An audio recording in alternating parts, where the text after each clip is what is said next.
Et c'est bon, ça a commencé. Okay, so my subject is going to be how different cultures perceive the afterlife. So I did my research on three different religions. So I'll start by talking about how Christians see the afterlife.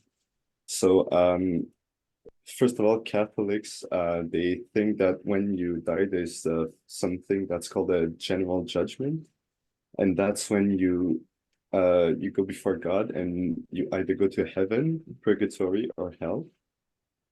And then after this general judgment, there's going to be a day called the Last Judgment. And that's when God's going to call everyone who's ever lived to come before him and explain all their thoughts and what they did during their lifetime.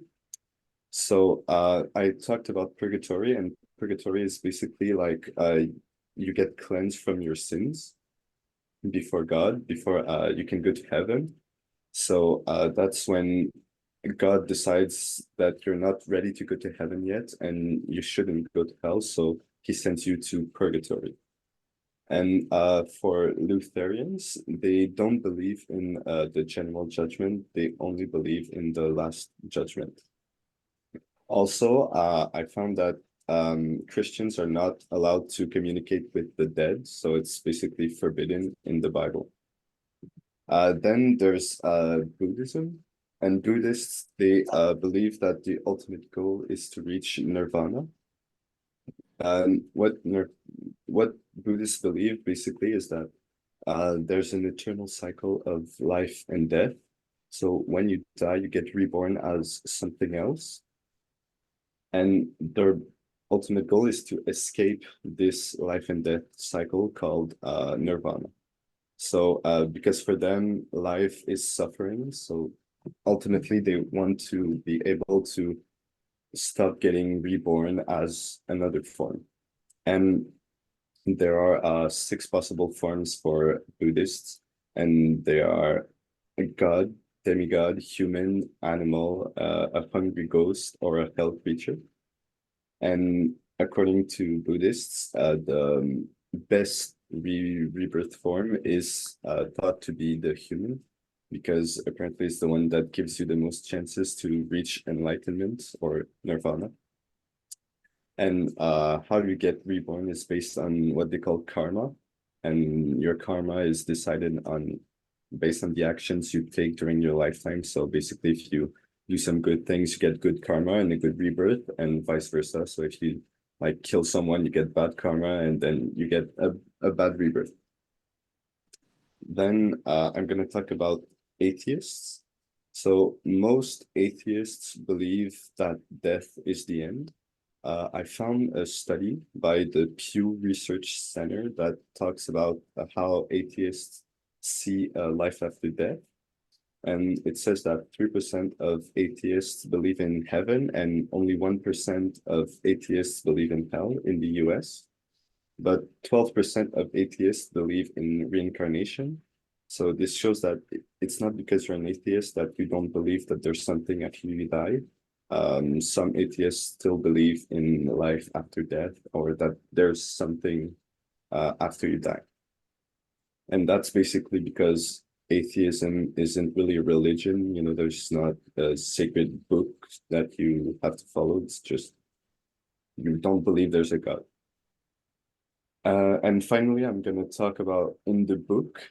So in the book, we see that Harper talks about her mom's hum, like, and how it's around her. And that's a way that, I mean, Harper, that someone with Down syndrome, sees the afterlife. She believes that when you die, you just become a part of nature. You don't really, go to heaven, or you don't really get reborn. You just become a part of nature, and your hum is all around everyone. But I think we also see the butterfly that symbolizes being reborn, and it's a bit similar to how Buddhists see the afterlife, because it's a bit like it's an insect, but it's still an animal, one of the six possible forms of reincarnation according to the Buddhists. So now I'm gonna proceed to my questions. So I have my first question is it's a bit simple, but it's do you think that the way you see the afterlife can have an impact on the choices you make and the actions you take during your lifetime? And my answer is that I believe that the way you see the afterlife is it completely guides your life and your actions. Because, for example, if as an atheist myself, I won't do like rush things, and I'll try to enjoy life as much as I can because I know that when I'm gonna die, there's gonna be nothing else, and like I believe that when I'm gonna die, there's gonna be nothing else.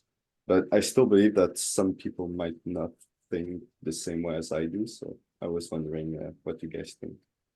Well, I think it does have an impact because if I'm not mistaken, you said in one religion like there was some part of karma with it. Yeah. So of course, like if you think if you you believe that in the afterlife, if you do you live you have a good life, whatever, it's better than if you're not a good person, it's going to be bad. Of course, it's going to change your way of seeing life and living.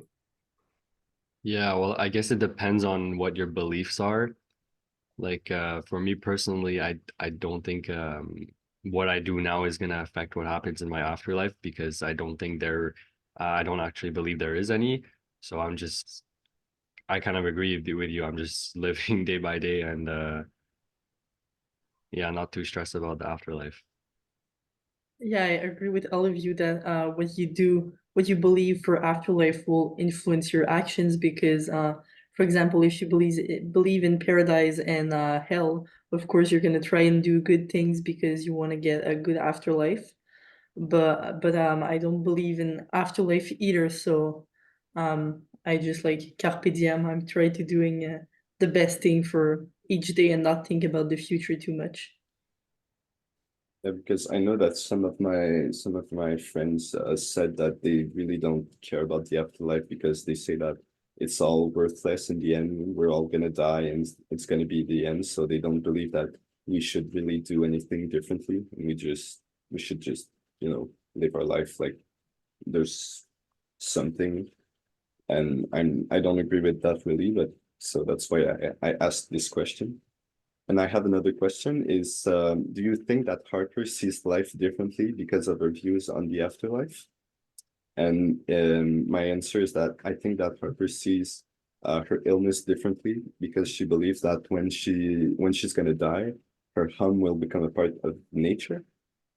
So she doesn't really, I don't think she realizes what being dead really means because she really thinks that she's going to be like her mother and just become a part of nature.